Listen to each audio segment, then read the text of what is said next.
Hello मंडळी, कशी आहात तुम्ही? मस्त आणि मजेतच असाल तर आज आपण खूप दिवसातनं भेटत आहोत ना. आज आपण बनवतो जवळ्याची भजी. हा खाडीचा जवळा आहे, त्याला मी मस्त की साफ करून घेतलेला आहे आणि धुवून ठेवलेला आहे. 1 पावच्या वरती आहे. तर त्याच्यासाठी लागणारं साहित्य आता मी तुम्हाला सांगते.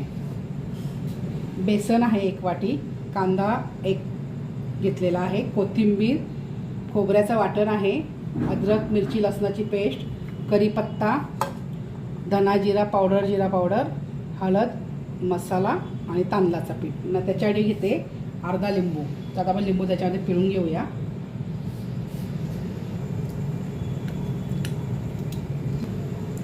धना पावडर आणि जिरा पावडर टाकते त्याच्यामध्ये.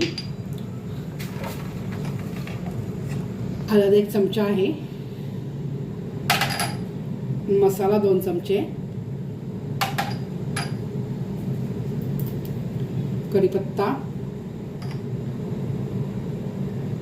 लसणाची अद्रकची पेस्ट, खोबऱ्याचं वाटण आहे, कांदा, बेसनचं पीठ 1 वाटी, अर्धी वाटी तांदळाचं पीठ, कोथिंबीर, याच्यामध्ये 3 मिरच्याही घेतल्यात मी कापून, आणि चवीनुसार तुम्ही मीठ टाका. तुमच्या चवीनुसार मीठ टाका. आता आपण ते मिक्स करून घेऊ. पाणी जर लागलंच तर पाणी टाकू, तर त्याच्यामध्येच आपला मिक्स होऊन जाईल.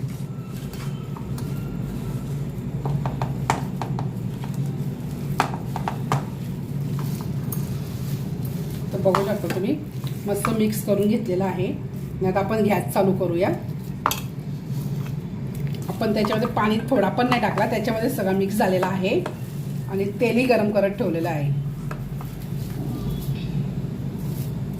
बघू शकता तेल आपला गरम झालेला आहे आणि त्याच्यामध्ये मी अशी मोठी मोठी भजी टाकते.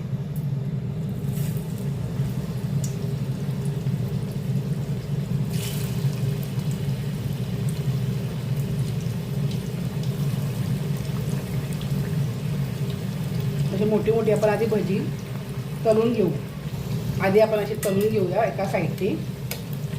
आता लालची झाल्यात, थोडीशी अशी लाल होऊन द्यायची आणि पलटी करूया.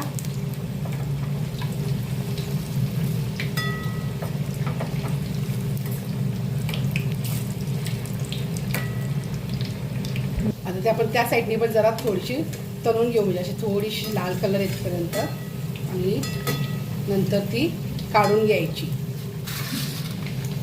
तुम्ही अशी थोडीशी लाल कलर आला, फक्त एवढा नाही आला, तर ते मी काढून घेते. सगळी भजी काढून घेते त्याच्यामध्ये.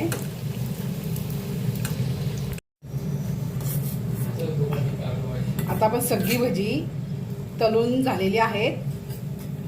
बघू शकता तुम्ही, सगळी भजी कच्ची, अर्धी पूर्ण शिजलेली नाही आहेत, थोडी आतमध्ये कच्चीच आहेत.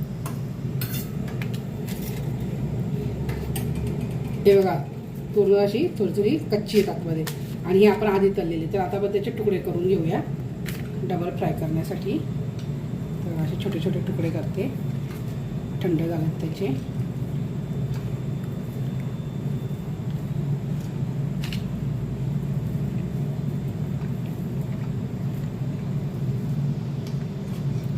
आणि आता आपण ते तेलामध्ये टाकूया.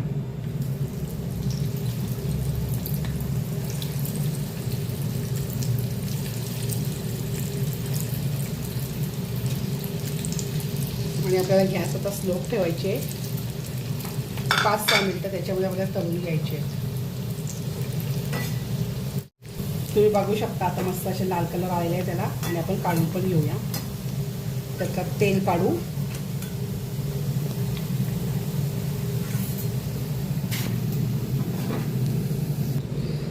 तर मस्त बघा, जवळ्याची आपली कुरकुरीत भजी झालेली आहे. तुम्ही करून बघा. आवडली तर नक्की लाईक करा, शेअर करा आणि या जेवायला.